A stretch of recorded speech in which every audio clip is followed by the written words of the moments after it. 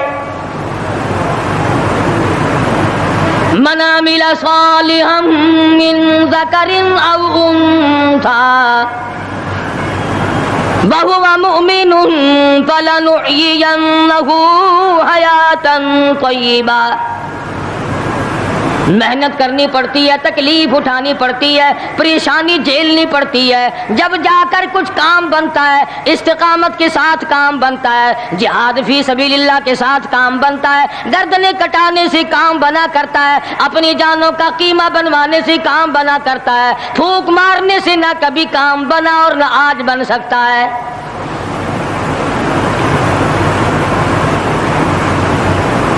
علماء کرام میں بے شمار لوگ اس قسم کے آئے جو استقامت کا پہاڑ ثابت ہوئے۔ ان میں سے بعض نے یہ لکھا ہے کہ بعض مرتبہ کھانے میں ایسا مزہ آتا تھا جیسے جنت کے کھانے کا مزہ آتا ہے۔ شاہ عبد الرحیم صاحب رائے پوری رحمہ اللہ، خدام نے عرض کیا حضرت پورا مہینہ گزر جاتا ہے رمضان المبارک کا، کچھ دو چار نوالے، دو چار لقمے کھا تو لیا کرو۔ تو فرمانے لگے میں اللہ پاک کا قرآن کریم دن کو پڑھتا ہوں، رات کو پڑھتا ہوں، سارا دن تلاوت کرتا ہوں، ساری رات تلاوت میں لگا رہتا ہوں، اور لوگوں تمہیں کیا معلوم ہے جب میں خدا کا قرآن پڑھتا ہوں میرے منہ میں جنت کے پھلوں کا مزہ آتا رہتا ہے۔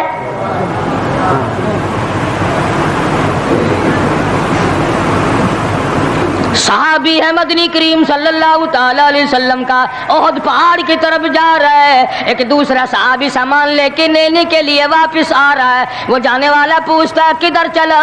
کہتا ہے مجھے فلانا کام ہے۔ پوچھا تم کہاں چلے؟ کہتا رب ذوالجلال کی قسم احد پہاڑ سے جنت کی خوشبو آ رہی ہے۔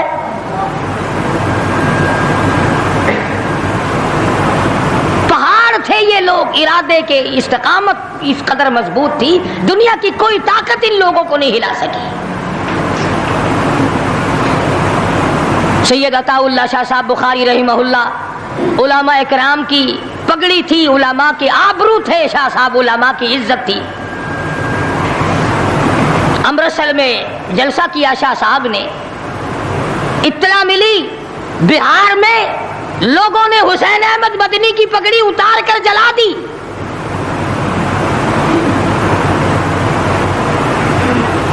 بخاری نے جلسہ کیا، لوگوں نے جستجوانہ نگاہوں سے دیکھا کہ آج بخاری سٹیج پہ ننگے سر کیوں آیا؟ فرمایا ہاں ہاں جو کچھ نگاہوں سے پوچھ رہے ہو سمجھ گیا ہوں، تم یہی کہتے ہو نا کہ میں ننگے سر کیوں آیا ہو؟ جب حسین احمد کی پگڑی تم نے اتار دی، بخاری اوڑھ کر آنے والا کون ہوتا ہے؟ آج تک دیکھو ان بہاریوں کو تم کہاں کہاں یہ دھکے کھاتے پھرتے ہیں۔ مولانا حسین احمد مدنی رحمت اللہ علیہ کی پگڑی اتاری، پیروں کے نیچے بلی اور جلا دی، داڑھی میں شراب پھینکی، بے عزتی کی، پتھر مارے۔ جو سب سے آگے تھا صبح کو تالاب میں نہانے گیا، پیر اوپر ہے سر نیچے ہے، لوگ کہنے لگے بلے بلے اتنا لمبا سانس، بہت دیر ہو گئی۔ جب آدھا دن گزرا لوگوں نے جا کے دیکھا حضرت دنیا سے تشریف لے جا چکے تھے، وہ مر چکا تھا، پاؤں اوپر سر پانی میں ڈوب کے مر گیا۔ اس طرح سے غرق کیا خداوند عالم نے، کیا میرے ولی کی توہین کرنے والوں تم بچ کے نہیں جا سکتے۔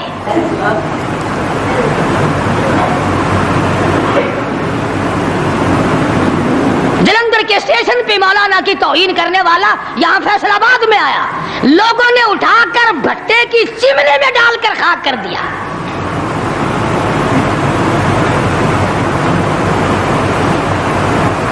اللہ والوں کی توہین بشرطِ اللہ والا ہو۔ جھگی والا نہ ہو، کتے بلی والا نہ ہو، اللہ والا ہو، خدا اس کا انتقام لیتا ہے۔ کلکتے میں مولانا ابوالکلام آزاد رحمہ اللہ کی بیگم بیمار ہیں۔ مولانا ابوالکلام آزاد رانچی جیل میں ہے۔ بیگم آزاد نے خط لکھا، اطلاع دی میں بڑی شدید بیمار ہوں، ایسا معلوم ہوتا ہے میرا آخری وقت ہے، مجھے آ کر کے مل جاؤ، بڑی جلدی ہے، میری بڑی تمنا ہے، بڑی آرزو ہے۔ مولانا نے جواب دے دیا، اگر تیرا آخری وقت قریب ہے کلمہ پڑھتی چلی جا، استغفار کرتی چلی جا، قرآن کریم کی تلاوت کرتی کرتی رخصت ہو جا، اللہ اللہ کرتی رخصت ہو جا، میں تجھ سے ملنے کے لیے انگریز ظالم کے سامنے ضمانت کی بھیک مانگنے کو تیار نہیں۔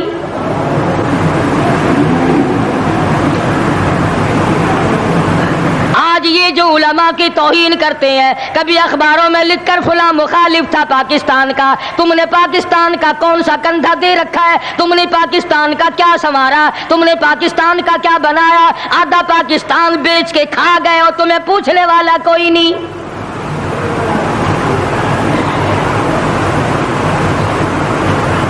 مولانا ابوالکلام آزاد رحمہ اللہ نے جواب دے دیا، وہ ایسے خوددار لوگ تھے، وہ ایسے اللہ والے لوگ تھے کہ انہوں نے ظالم کے سامنے ضمانت کی بھیک مانگنے سے انکار کر دیا۔ اور یہ صرف ایک یہ نہیں، اس قسم کے ہزاروں تھے۔ مسٹر ٹامسن فرانسیسی مورخ لکھتا ہے، دلی کے چاروں طرف، دلی سے آگرہ تک، دلی سے پانی پت تک، دلی سے مراد آباد تک، دلی سے غازی آباد تک، چاروں طرف کم سے کوئی درخت کا ٹہنا ایسا نہ تھا جس پہ کسی عالم دین کی لاش نہ لٹکی ہو۔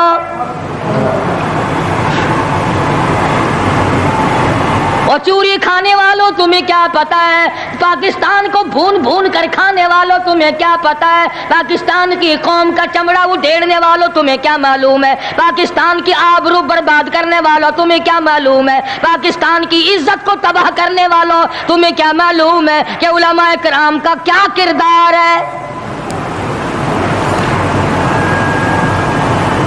400 عربی مدرسے تھے دلی کے چاروں طرف،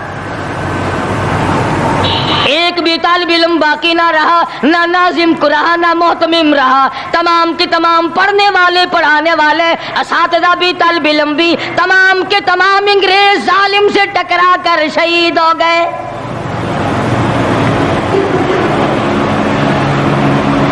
مولانا ابوالکلام آزاد رحمہ اللہ نے جواب دے دیا، بیگم آزاد کا انتقال ہو گیا، بیگم آزاد کا انتقال ہو گیا۔ مولانا آزاد کی بیوی کا جنازہ کلکتے کی بازاروں سے نکل رہا ہے۔ وہ مسلمان جو انگریز کا پیشاب چاٹا کرتے تھے، جو انگریز کی لید چاٹا کرتے تھے، انگریز کے گھوڑوں کی، میموں کا تھوک چاٹنے والے مسلمان بیگم آزاد کے جنازے پہ لٹھ برسائے، لٹھ مارے مولانا آزاد کی بیگم کے جنازے پہ۔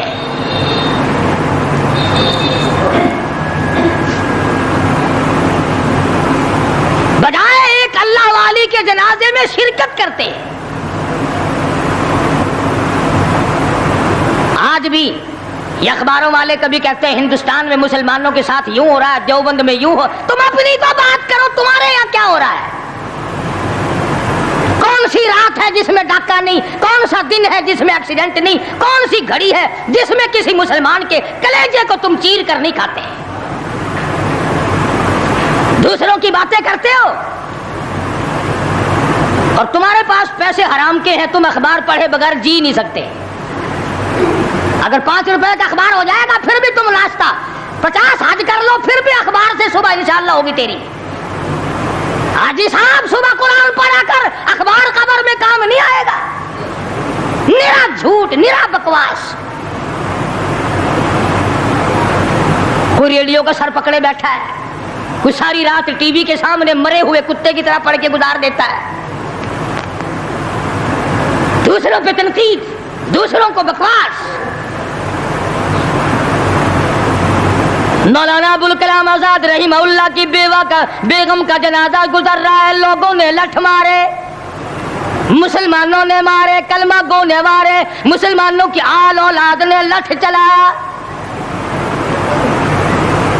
سید عطا اللہ شاہ صاحب بخاری رحمت اللہ علیہ کو پتہ چلا، تیسرے چوتھے دن تشریف لے گئے، بن بلائے گئے، وہاں جا کر کے لوگوں کو للکارا، فرمایا لوگوں تم نے اس عفیفہ کے جنازے پہ لٹھ چلایا، تم نے اس سیدہ کے جنازے پہ لٹھ چلایا جس کو بے نقاب تو کیا تم نے کبھی با نقاب بھی نہیں دیکھا۔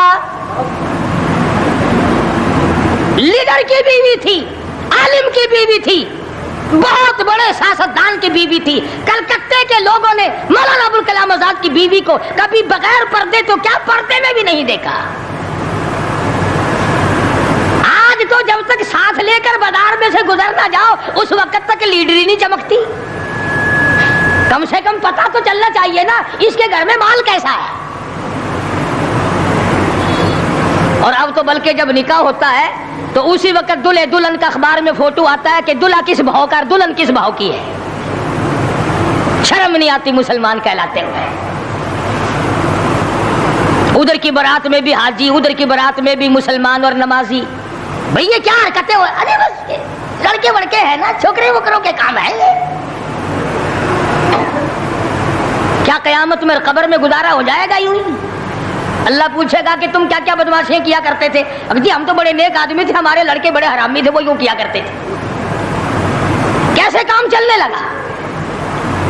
سید عطا اللہ شاہ صاحب بخاری رحمت اللہ علیہ نے للکار کے کہا تم نے اس عفیفہ کی بے عزتی کی، توہین کی، سیدہ کی توہین کی، جس نے کبھی تم نے کبھی اس کو بے نقاب تو کیا با نقاب بھی نہیں دیکھا، برقعے کے ساتھ بھی نہیں دیکھا۔ فرمانے لگے میری نگاہ، میری نظر، میری آنکھ دیکھ رہی ہے کہ تمہاری لاشوں کو کلکتے کے بازاروں میں کتے گھسیٹ رہے۔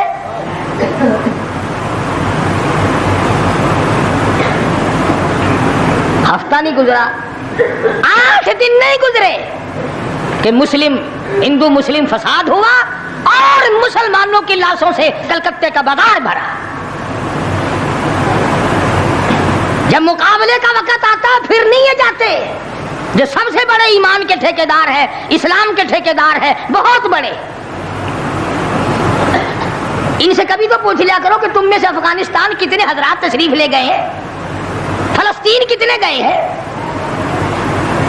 کیا کریں گے افغانستان جا کے، کیا کریں گے فلسطین جا کے؟ یہی جمعرات کو 2 پلیٹیں اور زیادہ صاف کر لیں گے۔ جب مقصد کھانا ہی ہے۔ وہ ایک مولوی بیمار ہو گیا بیچارہ، تو ڈاکٹر کے پاس لے گئے بڑی مشکل سے چارپائی پہ ڈال کر، تو وہ اتنی سی پیالی میں مکسر بنا کے لایا دوا کا۔ انہوں نے کہا حضرت یہ پی لیجئے۔ کہنے لگا بولے اگر اتنی جگہ ہوتی تو 1 پلیٹ اور نہ ڈال لیتا، کدھر ہے جگہ دوا کی؟ جن کا مقصد صرف کھانا، جن کا مقصد صرف پینا ہے، وہ کیا کریں گے ادھر ادھر جا آ کر؟ کیا کرتے ہیں ان کو؟